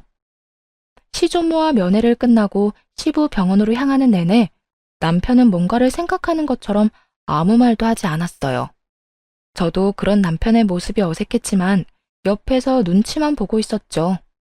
그리고 시부 병원에 도착해서 남편이 한 일은 시모가 언제 병원에 왔었는지였어요. 생각보다 시부 병원에는 자주 왔더군요. 시부가 입원한 기간이 그리 길지는 않았는데 1, 2주마다 꼬박꼬박 왔더라고요. 그래도 시어머니보다는 남편이 좋은가 보다 싶었는데 시부 말을 들어보니 그건 또 아니더군요. 아버지, 저 왔어요. 혹시 어머니가 자주 찾으셨어요? 자주 찾아왔다 마다 아주 올 때마다 귀찮아 죽겠다. 너 혹시 네 어머니 홀대하고 있는 건 아니냐? 시부의 갑작스러운 말은 시모와 정반대였죠. 남편이 갸웃하더니 시부에게 말했어요. 왜 그렇게 말씀하세요? 그렇지 않고서야 너희 엄마가 와서 그런 말을 할 리가 없잖아. 네가 요새 서운하게 대한 건지 결혼하고 나서 엄마한테 관심을 안 줘서 그런 건가? 자꾸 자기를 보험금 수령자로 해달라. 집은 딸한테 주라며 나한테 요구를 하잖아. 요새 네 동생이 너희 엄마 모시고 있다던데 어머니 잘 들여다보고 신경도 쓰고 그래라. 네가 자기한테 신경 안 쓴다고 딸밖에 없다며 지금 살고 있는 집 명의 네 동생 앞으로 돌려달라는데 네 엄마가 얼마나 불안했으면 그런 소리를 했겠냐. 이제 너도 엄마 알아서 챙겨드리고 그래. 보험금 수신인을 바꿔달라는 말이 이렇게 무섭게 들리긴 처음이었어요. 어머니가 그런 말을 하셨어요? 그럼 동생은 별말 없었어요? 너희 할머니 돌보는 것도 네 여동생이 하고 싶다고 하더구나. 그것 때문에 매달 돈 필요하다고 해서 돈 좀 주고 있어. 50만 원씩. 저와 남편은 순간 뒤통수를 제대로 맞은 기분이 들었어요. 조모 병원에 넣어두고 돌봐주지도 않던 신우가 돈까지 받아갔다는 이야기에 남편 눈이 뒤집어졌어요. 왜냐면 조모에게 필요한 물건이 있으면 본래 주 보호자에게 연락이 가는데 주 보호자가 연락을 받지 않으면 그 다음 보호자에게 연락이 오거든요. 그래서 간호사가 남편에게 매번 전화를 했어요. 필요한 게 있을 때마다 챙겨달라고 말이죠. 그래놓고 지금 시무마저 우리에게 넘기고 자기는 아무런 노력 없이 돈만 챙겨가고 있었으니 남편이 느꼈을 배신감이 상상도 되지 않더군요. 시부 옆에서 수발 들면서 시부에게 뭐라도 뜯어내려고 안간 힘을 쓰는 시모의 모습을 본 것 같아 저도 기분이 안 좋았고요. 사실 시댁 재산권은 전부 시부에게 있거든요. 여태껏 아무것도 안 주고 틀어지고 있으니 시모가 안달이 난 모양이었어요. 남편은 돌아오자마자 시모에게 따지더군요. 어머니, 혹시 제 결혼 반대한 거 제가 드리는 돈 때문이었어요? 그게 무슨 말이야, 뜬금없이. 아무것도 모른다는 듯 시모가 웃더군요. 남편은 그에 지지 않고 말했어요. 할머니한테 듣고 오는 길이에요. 저 성인 될 때까지 저 키우기 싫다고 그러셨다면서요? 어릴 때는 고아원에 갖다 버리라고 했다던데 사실인가요? 너 설마 그 늙은 노인 말만 믿고 나한테 이러는 거야? 옛날 일이야. 나도 기억도 안 나는 옛날 일. 그래서 아버지한테 가서 보험금 수령인 바꿔달라. 동생한테 유산 물려줘야 한다. 그렇게 열심히 개수작 부리신 거예요? 고아원 갖다 버리라고 할 만하네요. 어릴 때 갖다 버렸으면 아버지 보험금이며 유산 다 어머니랑 동생 나눠 가지는 건데 안 그래요? 얘가 지금 무슨 소리를 하는 거야? 너 내가 여태껏 너희 집안에 얼마나 잘했는지 모르지? 젊어서는 너랑 딸 뒤치다꺼리 해야 했고 늙어서는 할머니랑 네 아버지 병수발 들어야 했어. 그리고 내가 네 엄마고 내 남편 본처인데 당연히 그건 요구할 수 있는 거 아니니? 그렇죠. 어머니가 진짜로 그런 일들을 했으면 당연히 모든 걸 받을 만하죠. 그런데 왜 아버지한테 거짓말하셨어요? 지금 어머니 모시고 있는 건 저인데 동생이 모시고 있다고 거짓말하셨잖아요. 그리고 할머니 병원에 가본 적은 언제예요? 반년도 넘게 가보지도 않았던데 그거 아버지도 알고 있긴 해요. 동생도 마찬가지예요. 할머니 모시겠다고 해놓고 반년 넘게 와보지도 않고 여태껏 그런 명목으로 아버지한테 돈을 얼마나 받아가셨어요? 내가 받아가긴 뭘 받아가? 당연히 받아야 하는 돈이지. 그리고 너 이러는 거 아니다. 여태 키워준 은혜도 모르고. 남편은 시모 말을 무시한 채 신우에게 전화를 걸었어요. 신우가 전화를 받자마자 다짜고짜 말하더군요. 앞으로 어머니 네가 모셔. 난 모실 생각 없으니까 당장 와서 데리고 가. 그게 무슨 말이야? 갑자기 1억이야? 오빠가 봐주기로 했잖아. 왜 말을 바꿔? 그리고 엄마가 무슨 짐이야? 왜 여기저기 왔다 갔다 하게 만들어? 그럼 네가 애초에 데려가던가. 왜 나한테 맡겼어? 너희 엄마잖아. 나도 키워준 은혜 다 갚았다고 생각하고 있어. 한 달에 50만 원씩 20년을 꼬박 들였어. 그리고 어머니 필요한 거 있을 때마다 너한테 전화한 적 있어? 나한테 전화 와서 다 해먹었지. 갑자기 왜 이래? 오빠 진짜 웃긴다. 우리 엄마가 오빠 키워준 은혜는 생각도 안 해? 엄마가 얼마나 고생해가면서 오빠를 키웠는데. 그리고 우리 엄마 없었으면 오빠도 엄마 없이 불쌍하게 자랐을 거면서 이제 와서 버리는 거야? 그래서 돈 줬잖아. 내가 벌어서 매달 용돈 줬잖아. 20년을 처먹었으면 많이 먹은 거 아니야? 내가 그렇게 보기 싫었으면 애초에 아버지랑 결혼을 하지 말았어야지. 내가 죽어도 우리 아버지 아들인데. 딸, 너희 오빠가 도대체 왜 이러는지 모르겠다. 너희 할머니 전화 받고 와서는 나를 돈이나 탐하는 여자로 몰아가는데 미쳐버리겠어. 이래서 검은 머리 짐승 거두는 게 아닌데 내가 그때 왜 애 있는 남자랑 결혼했나 몰라. 다리도 지금 덜 붙었는데 나 쫓아내려고 난리가 났어. 네가 어떻게 좀 해줘. 오빠, 이러면 나도 아빠한테 다 잃을 거야? 이르라고. 그러면 나도 똑같이 아버지한테 말씀드릴게. 너 할머니 모시겠다고 해놓고 요양원 처박아 놓고 반년 동안 가보지도 않고 필요하다는 물품 넣어주지도 않은 거 내가 다 말할게. 그럼 되겠네. 남편 말에 신우가 입을 딱 닫더군요. 자기가 잘못한 게 있으니 대꾸할 말이 있을 리가 없죠. 뭐가 됐든 난 절대로 엄마 안 모셔. 부양 안 할 거야. 어머니 기분 좋으시겠어요. 하나뿐인 딸이 절대로 어머니 수발은 안 든다네요. 근데 어쩌죠? 이제 저도 당신 자식 아닌데. 친자가 아니니까 부양 의무는 없는 거 맞죠? 친자식한테 부양하라고 하세요. 남편은 그 길로 시모를 강제로 끌어내 차에 태웠어요. 그리고 신우 집 앞에 시모와 시모가 가지고 온 짐을 덜렁 내려놨죠. 시모가 고래고래 고함을 지르더군요. 네가 이러고도 무사할 줄 알아? 부모를 노상에 두고 가는 놈이 어딨어? 두고 봐라. 내가 너 용서 안 할 거야. 누가 부모예요? 자식 버리려던 계모 주제에 부모? 웃기고 있네. 남편은 시모와 신우의 연락을 싹 다 무시하고 시부 병원으로 향했어요. 그리고 병원에 입원한 시부에게 다 이야기했어요. 시부가 그간의 이야기를 듣고는 충격을 받아 시모를 불러냈어요. 시모는 억울한 표정 한껏 지으며 신우와 들어오더군요. 여보, 내가 어떤 꼴을 당했는지 알아요? 당신 없다고 저 녀석이 나를 얼마나 홀대하던지. 뼈가 다 붙지도 않았는데 저를 강제로 쫓아내더라니까요. 당신 딸 집에 있는 거 아니었어? 나한테는 딸이 수발 다 든다고 했잖아. 그제야 자기가 말실수를 했다는 걸 깨달았는지 입술을 꽉 닫더군요. 그래놓고 나한테는 아들 녀석이 잘못한 것처럼 말을 했어? 도대체 이유가 뭐야? 그리고 당신, 어머니 요양원에 모셔놓고 어떻게 반년 동안 병문안을 안 가볼 수가 있어? 며느리잖아. 그러라고 돈도 줬잖아. 나한테 오는 길에 어머니 뵙고 왔다면서 뻔뻔하게 거짓말을 해? 그래놓고 뭐? 보험금 수령인을 당신 앞으로 해달라고? 당신 같은 거짓말쟁이한테? 여보, 제가 하는 이야기 믿지 마요. 그거 다 우리 이간질 시키려고. 이간질은 무슨, 내가 병원에 전화해서 직접 알아봤는데. 이게 대체 뭐 하는 짓이야?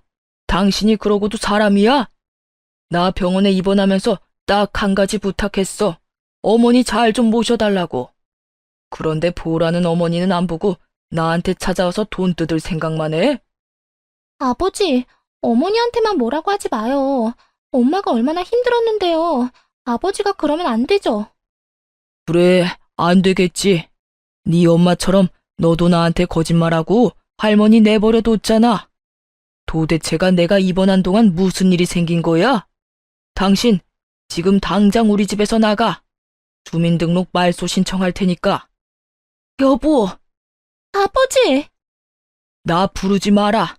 가만 보니 우리 아들 결혼 계속 미룬 것부터 이상하다 싶었어. 나하고 말할 때는 빨리 장가 보내야 한다더니 장가 간다는 애한테 못 가게 막은 거 아들 돈 때문이지? 우리 아들이 돈 벌어서 당신한테 돈 주고 내가 당신 고생한다고 생활비조로 돈 주고 그러니까 일도 안 하고 편하게 지내려고. 결국 시부의 불호령에 시모와 신우는 아무 소리도 못하고 쫓겨났어요. 그리고 정말로 시부는 시모의 주민등록을 말소시켜 버렸어요. 두 사람은 재혼인데다가 등본상으로는 배우자가 아닌 동거인으로 되어 있어서 가정이 좀 단순했죠. 이혼도 필요 없는 상황이더라고요. 법적으로 혼인신고가 된 게 아니었더라고요. 나중에 알게 된 사실인데 시모가 몇 달 있어보고 아니다 싶으면 튈 생각이었나 보더라고요.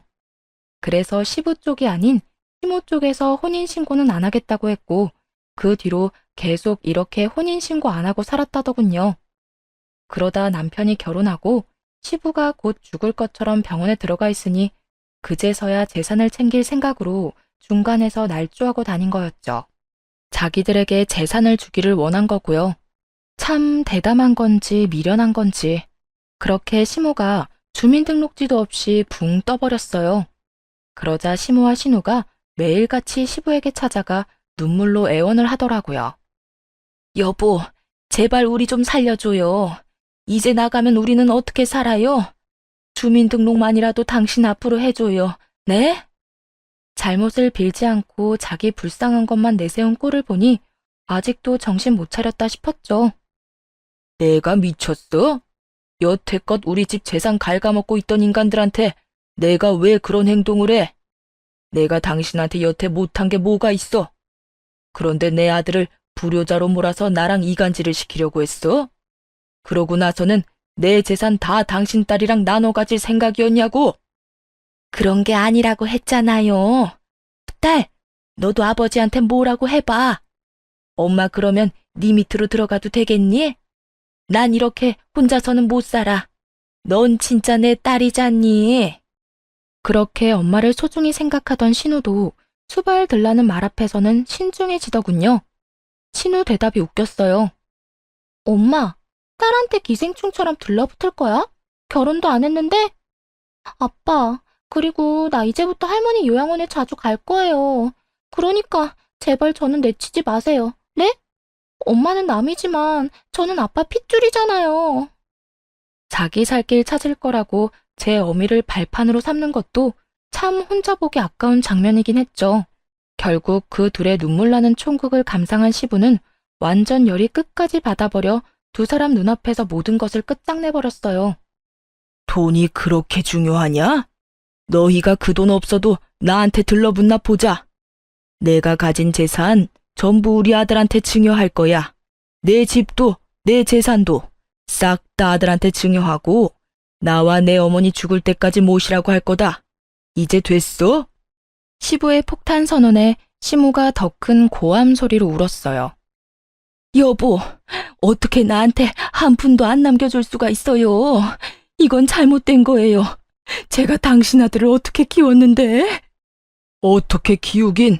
내 아들 그저 네 돈주머니로 생각한 주제에 내가 어머니한테 그 말 듣고 기도 안 차서 내 아들을 네가 뭔데 고아원에 넣어라 마라 해. 당신이 뭔데? 그렇다고 내가 돈을 덜 줬어? 생활비에 당신 용돈까지 돈 넣어줬는데 왜 내 아들을 저렇게 비참하게 만들어? 그리고 당신 내 아들 키우면서 딸애보다 더 잘해준 적이 있어? 내가 말은 안 했지만 매번 당신은 딸만 감싸돌았지. 커서 이젠 좀 괜찮아졌나 싶었더니 네 딸만 자식이고 내 아들은 자식도 아니야? 내가 네 딸년 신경 써줬으면 너도 내 아들 힘들게 만들지 말았어야지. 늙은 할망구가 한 말 때문에 지금 이러는 거예요? 처음에 그랬지만 그 뒤에는 괜찮았다고요. 돈 주니까 괜찮았겠지. 내 말 틀렸어? 양심을 좀 챙겨. 결국 시모는 찍소리도 못하고 시부의 호통에 쭈그러졌어요. 저도 나중에 알았는데 신우는 시모가 데려온 딸이었고 남편은 시부가 데려온 아들이었더군요. 나이 차가 좀 있어서 제가 후 시모가 낳은 아이라고 생각했는데 피도 이어지지 않은 모양이었더라고요. 신우는 그 사실도 몰랐는지 자기가 시부의 딸이 아니라는 걸 알고 더 놀랐어요.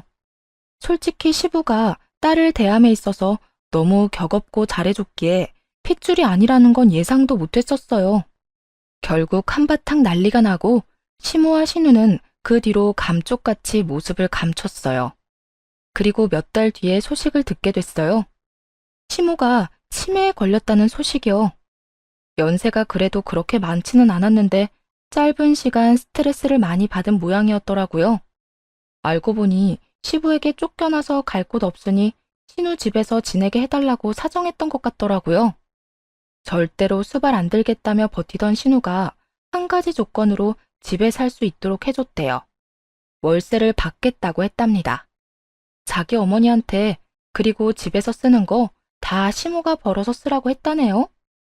결국 시모는 늙은 60대 후반의 나이에 여기저기 돈 벌러 해본 적도 없던 농사일에 굳은 일까지 했다고 해요. 열심히 신우의 빨대가 되어 돈 벌어다 줬는데 결국 얻은 건 치매뿐이었죠.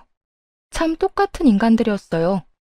아들 장가도 못 가게 하고 빨대 꽂으려 했던 시모나 그런 늙은 시모에게 빨대 꽂아서 치매에 걸리게 만든 신우나 거기서 거기더라고요. 그 이야기 듣는데 참 헛웃음만 나오더군요. 시모와 신우가 양보하고 조금씩 물러섰다면 상황은 이런 식으로 흐르지는 않았을 거예요. 남편은 책임감이 강하고 주변 사람들에게 참 잘하는 사람이거든요. 떡을 하나 받으면 떡 한 봉지로 갚는 사람이요. 시모가 마지막까지 모르는 게 하나 있었는데 시모는 이 모든 사태가 시조모의 말 때문에 일어난 거라고 착각하고 있더라고요. 그런데 남편은 이미 시모가 자신을 싫어한다는 생각을 어렴풋이 하고 있었더라고요. 특히 결혼하고 나서 그것을 제일 강하게 느꼈다고 하더군요. 우리 아이가 태어나고 눈길 한 번 안 주고 안아주지도 않았으니까요. 하물며 친정에서 아기용품이 선물로 수두룩하게 흘러들어올 때 시댁에서는 아무것도 주지 않고 관심조차 주지 않았을 때 그때 정말 강하게 그런 느낌을 받았대요. 그래서 그 뒤에 알게 된 그 이야기에 더 화가 났던 거고요. 만약 시모가 남편을 최소한 싫어하지는 않았더라도 남편은 시모의 가장 든든한 사람이 되었을 거예요. 신우도 마찬가지죠. 신우가 조금만 덜 이기적으로 굴었다면 남편은 신우를 친동생으로 여기며 무엇이든 해줬을 거예요. 그런 사람이거든요. 그런데 그렇게 좋은 사람 뒤통수를 치려고 했으니 사실 남편이 동생 결혼할 때 대비해서 적금도 모으고 있었거든요. 아버지 아프고 아버지 번 돈이 병원비로 들어가는 상황에서 동생이랑 어머니는 자기가 책임져야 한다고 생각했나 봐요. 그런데 그런 식으로 뒤통수를 맞았으니 그 사람들 서로가 서로에게 하는 것만 봐도 인연 끊는 게 충분히 이해가 가는 사람들이잖아요. 시모는 딸한테 시달려 등골 빠지게 일하다 치매나 걸리고 딸은 시모한테 빨대 꽂으려다 더 큰 짐을 얻게 됐으니 자기가 뿌린 대로 고스란히 걷어들인 거였죠. 어쨌든 이제라도 그 무시무시한 모녀들과 인연을 끊게 돼서 다행이라고 생각해요. 정말 남편 잘 만나도 시댁 잘못 만나면 큰일 나는 일이더라고요. 남편은 좀 침울해 보였지만 지금은 더 개운한 모습이고요. 시부와 시조모는 저희가 자주 들리고 외박해서 집에 자주 모시니 예전보다 더 좋아하세요. 지금까지가 제 사연 끝입니다. 어떠셨나요? 많은 의견 댓글로 써주시면 감사하겠습니다. 여러분, 항상 건강 조심하시고 비 피해 없으시길 바랍니다. 감사합니다.